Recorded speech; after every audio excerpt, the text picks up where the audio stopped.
दोस्तों, हरियाणा की मनीषा हत्याकांड के बारे में तो आप सभी को पता है कि आखिर मनीषा के साथ हुआ क्या था। 11 तारीख की शाम को जब मनीषा के पिता सिंघानी के लिए बस पकड़े और वो सिंघानी के आइडियल कॉलेज पहुंचे, तब वहां पर जाकर उन्होंने अपनी बेटी को बहुत ढूंढा, लेकिन लाख ढूंढने के बाद भी उनकी बेटी का वहां पर कोई अता पता नहीं चला। उसके बाद उन्होंने मजबूरन 112 नंबर पर कॉल किया। ठीक उसके 10 से 15 मिनट के बाद ही पुलिस की टीम वहां पर पहुंची और जब पुलिस की टीम उनसे पूछने लगे कि आखिर बात क्या है, आपकी परेशानी क्या है, तब जाकर मनीषा के पिता ने सारी कहानी बताई कि आखिर उनकी परेशानी क्या है। उनकी परेशानी को सुनने के बाद पुलिसकर्मी ने कहा कि आपकी बेटी किसी लड़के के साथ कहीं चली गई होगी, 1-2 दिन के बाद वो शादी का सर्टिफिकेट लेकर आ जाएगी। पुलिसकर्मी की इन बातों से मनीषा के पिता को बहुत दुख हुआ। जब उसके 2-3 दिन के बाद मीडिया में यह बात सामने आई, उसके बाद लोगों ने कड़ी निंदा की पुलिस के इन शब्दों का। जब ये बात मनीषा की दोस्त पिंकी सुनी, उसके बाद मनीषा की दोस्त पिंकी ने मनीषा के बारे में बताया कि आखिर मनीषा कैसी थी, उसका व्यवहार कैसा था। तो दोस्तों, आइए जानते हैं कि आखिर मनीषा की दोस्त पिंकी ने मनीषा के बारे में क्या कुछ कहा। पर वीडियो में आगे बढ़ने से पहले आप सभी से एक ही रिक्वेस्ट है कि वीडियो को लाइक कर दीजिए और चैनल को भी सब्सक्राइब कर दीजिए ताकि मेरा हौसला बढ़ता रहे। दोस्तों, मेरा नाम है तबस्सुम खातून और आप सभी का मेरे चैनल पर स्वागत है।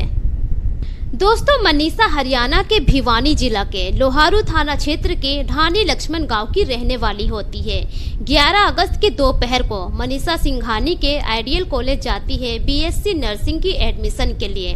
वो वहां जाती है। उसके बाद धीरे धीरे शाम का वक्त हो जाता है। शाम तक भी मनीषा अपने घर नहीं पहुंचती है। जब मनीषा अपने घर नहीं पहुंचती है तो उसके परिजन उसको फोन करते हैं, लेकिन उसका फोन स्विच ऑफ बताता है। अब परेशान होकर जो मनीषा के घर के लोग होते हैं मनीषा के पिता को फोन करते हैं। अब जो मनीषा के पिता होते हैं लास्ट बस पकड़कर सिंघानी पहुंच जाते हैं। सिंघानी के आइडियल कॉलेज जाते हैं, वहां पर पता करते हैं अपनी बेटी के बारे में, लेकिन उनकी बेटी का कहीं कोई अता पता नहीं चलता है।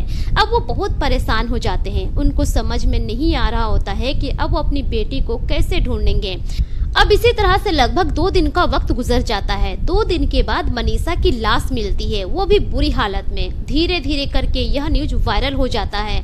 जब मीडिया वाले मनीषा के पिता के पास पहुंचते हैं और मनीषा से जब पूछताछ करते हैं, उनका इंटरव्यू लेते हैं, उस दौरान मनीषा के पिता बताते हैं कि जब मैं 11 तारीख की रात को 112 पर कॉल किया और पुलिस की टीम आई वहां पर, तब पुलिस ने मुझसे कहा कि आप घबराइए मत, आपकी बेटी किसी के साथ चली गई होगी, 2 दिन के बाद वो शादी का सर्टिफिकेट लेकर आ जाएगी। अब यह न्यूज पूरे सोशल मीडिया पर वायरल हो जाती है। जितने भी लोगों तक यह न्यूज पहुंचती है, सभी लोग इस बात का निंदा करने लगते हैं और सभी लोग यही कहते हैं कि पुलिसकर्मी को ऐसा नहीं करना चाहिए था, उनको अपना काम करना चाहिए था। लेकिन जब यह न्यूज मनीषा की फ्रेंड पिंकी तक पहुंचती है और जब मीडिया वाले उसका इंटरव्यू लेते हैं, तब जाकर पिंकी बताती है मनीषा की सहेली कि मैं मनीषा के साथ पढ़ चुकी हूँ, +2 क्लास में हम दोनों साथ में ही थे। मनीषा बिल्कुल भी ऐसी लड़की नहीं है, मनीषा बहुत ही शरीफ लड़की थी। मनीषा की सहेली पिंकी बताती है कि हम दोनों +2 क्लास में एक साथ पढ़े हैं। मनीषा जब भी क्लासरूम में आती थी वो ज्यादा बिना मतलब के किसी से बातचीत नहीं करती थी। उसका ध्यान सिर्फ पढ़ाई में रहता था। जो भी होमवर्क होते थे वो होमवर्क करती, नोट्स वगैरह बनाती। हालांकि क्लासरूम में सभी लड़कियां एक दूसरे के साथ मस्ती किया करते थे, खाली पीरियड में बातचीत किया करते थे, लेकिन मनीषा का ऐसा कोई भी व्यवहार नहीं था। खाली टाइम में जब मनीषा पढ़ रही होती थी, उसके पीछे वाले बेंच में ही हम लोग बैठते थे। हम लोग खूब मस्ती करते थे, हल्ला चिल्ला करते थे, तब भी मनीषा कुछ नहीं कहा करती थी। यहाँ तक कि मनीषा किसी लड़के से दोस्ती भी नहीं करती थी, किसी लड़के से ज्यादा बात नहीं करती थी। कोई मतलब होता तो ही बात करती, वरना वो किसी से ज्यादा बात तक नहीं करती थी। हमेशा वो स्कूल अकेले जाती, सीधे मुंह और सीधे फिर अपने घर भी चली जाती। रास्ते में भी वो ज्यादा किसी से बातचीत नहीं किया करती थी। अपने क्लास की मनीषा बहुत ही होनहार लड़की थी, पढ़ाई में सबसे तेज थी। मनीषा के चरित्र पर जो इस तरह का इल्जाम लगाया गया है वो बिल्कुल गलत है। पुलिस को ऐसा नहीं कहना चाहिए था।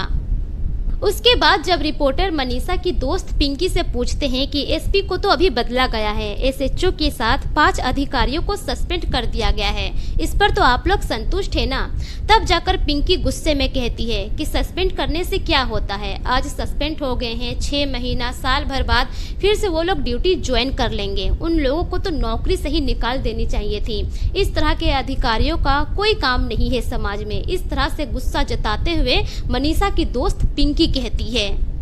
अब उसके बाद जब मीडिया वाले मनीषा के पिता से पूछताछ करते हैं, उसके बाद मनीषा के पिता भी यही कहते हैं कि इस हत्याकांड में सबसे बड़ी गलती पुलिस अधिकारियों की है।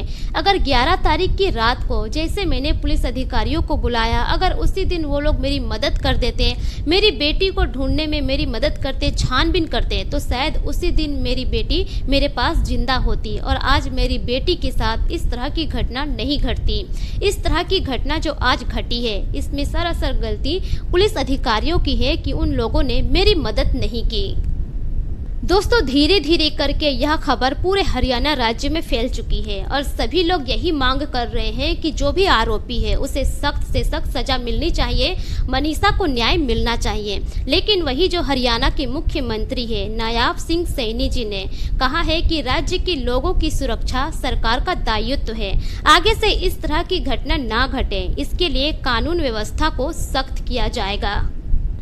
फिलहाल मनीषा के परिजन और उसके गांव समाज के जितने भी लोग हैं सब रास्ते पर डटे हुए हैं। उन लोगों की एक ही मांग है कि जब तक आरोपी को गिरफ्तार नहीं किया जाएगा वो लोग रास्ते से नहीं हटेंगे और जब तक आरोपी गिरफ्तार नहीं होता है, उसे सजा नहीं मिलती है, तब तक मनीषा का अंतिम संस्कार नहीं किया जाएगा।